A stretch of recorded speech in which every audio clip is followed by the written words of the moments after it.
সম্মানিত উপস্থিতি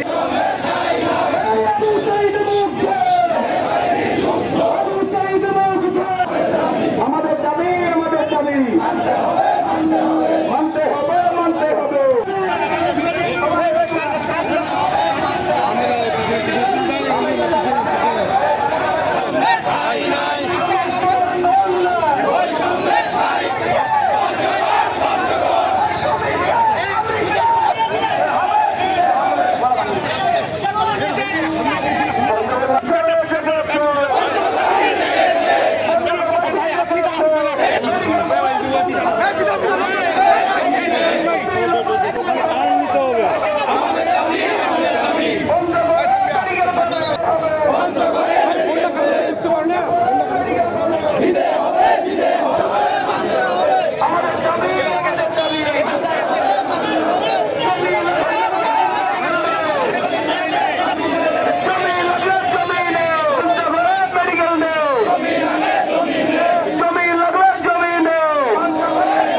বিশ্ববিদ্যালয় রয়েছে, দিনাজপুরে মেডিকেল কলেজ রয়েছে, বিশ্ববিদ্যালয় রয়েছে, নীলফামারীতে ইপিজেড রয়েছে, রেল কারখানা রয়েছে, রয়েছে বিমানবন্দর শহীদপুরে, পঞ্চগড়ে কি রয়েছে?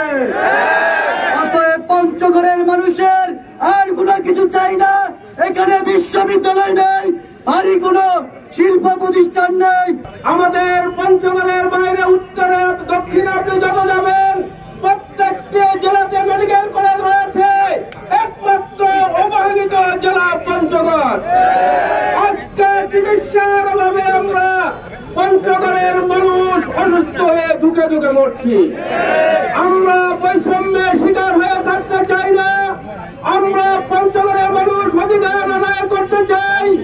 মেডিকেল কলেজ 1000 শয্যা বিশিষ্ট মেডিকেল কলেজটি পঞ্চগড়েরই পাওনা, এটি আমাদের দাবি। আমাদের এখানে পঞ্চগড় জেলায় 5টা উপজেলায় টোটাল ডাক্তারের বরাদ্দ হচ্ছে 15 জন। 86 জন ডাক্তার আমাদের অথরাইজ। এখানে শিশু বিশেষজ্ঞ নাই, অর্থোপেডিক নাই, হার্টের কোনো ডাক্তার নাই। সবকিছু বলে যে কোনো একটা রোগী হসপিটালে ভর্তি হলে রেফার করে দেয় রংপুর। রাস্তায় অর্ধেক রাস্তায় যাতে যাতে মৃত্যু। আমাদের কপালে শুধু মৃত্যুই লেখা আছে, তা বুঝতেছি আর কি।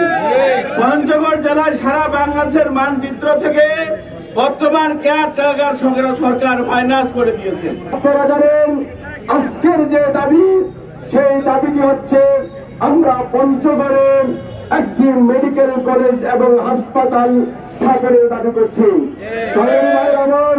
আমরা ইতিমধ্যেই জেনেছি বাংলাদেশে চীনের অর্থায়নে 3টি হাসপাতাল, 1000 বিশিষ্ট করে 3টি হাসপাতাল প্রতিষ্ঠার উদ্যোগ নেওয়া হয়েছে। সংগ্রামী ভাইয়ের আমার, উত্তরবঙ্গের জন্য একটি হাসপাতাল বরাদ্দ দেওয়া আছে।